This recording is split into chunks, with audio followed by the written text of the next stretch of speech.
New Zealand, वो देश जहां की प्रधानमंत्री एक महिला है। वो प्रधानमंत्री जिन्होंने पद पर रहते हुए 6 महीने की मैटरनिटी लीव ली, बाकायदा कार्यकारी प्रधानमंत्री नियुक्त किया गया। ये अपने आप में ही एक बड़ा मैसेज था कि बच्चे के जन्म के बाद उसके साथ तालमेल बिठाने के लिए और शरीर को आराम देने के लिए मैटरनिटी लीव बेहद जरूरी है। फिर माँ चाहे किसी कंस्ट्रक्शन साइट पर काम करने वाली महिला हो, या दफ्तर जाने वाली, या फिर देश की प्रधानमंत्री, मातृत्व अवकाश यानी मैटरनिटी लीव उसका हक है जो उसे लेना ही चाहिए। अब न्यूजीलैंड की संसद में एक और महत्वपूर्ण कानून पास किया गया है। इस कानून में उन महिलाओं और उनके पार्टनर्स के लिए छुट्टी का प्रावधान किया गया है जो मिसकैरेज में अपना बच्चा खो देते हैं। ऐसे कपल्स को 3 दिन की छुट्टी दी जाएगी। ये छुट्टी उनकी मेडिकल लीव से नहीं काटी जाएगी। द न्यूयॉर्क टाइम्स के मुताबिक न्यूजीलैंड में पहले भी इस तरह का कानून रहा है, लेकिन उसमें 20 हफ्ते या उसके बाद की प्रेगनेंसी में मिसकैरेज होने पर यह सुविधा मिलती थी।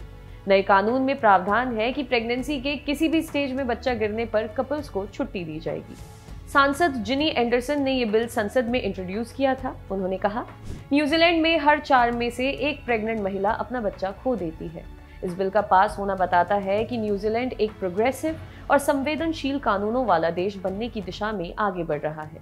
बच्चा खोने का दुख कोई बीमारी नहीं है, वो एक बड़ा दुख है जिससे उबरने के लिए कपल्स को अलग से वक्त दिया जाना चाहिए।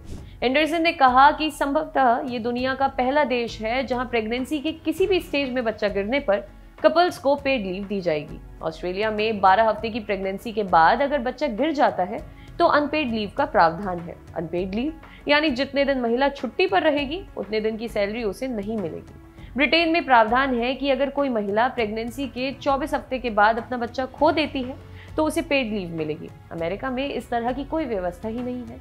हालांकि पेड लीव की ये सुविधा अबॉर्शन करवाने वाले कपल्स को नहीं दी जाएगी। न्यूजीलैंड में साल 2020 में ही अबॉर्शन को अपराध के दायरे से बाहर किया गया है।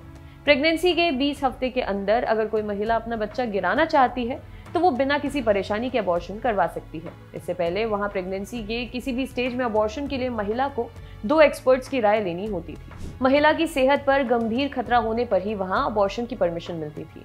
इस कानून में सरोगेसी और अडॉप्शन के जरिए पेरेंट्स बनने के इच्छुक कपल्स के लिए भी मैटरनिटी लीव और पैटर्निटी लीव का प्रावधान है। एंडरसन ने कहा कि उनके अलावा भारत ही इकलौता देश है जहां इस तरह का कानून है। बता दें कि भारत में साल 2017 में मैटरनिटी बेनिफिट एक्ट में कुछ बदलाव किए गए।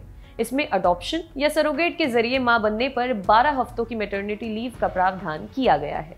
आपके लिए खबर लिखी थी हमारी साथी कुसुम ने।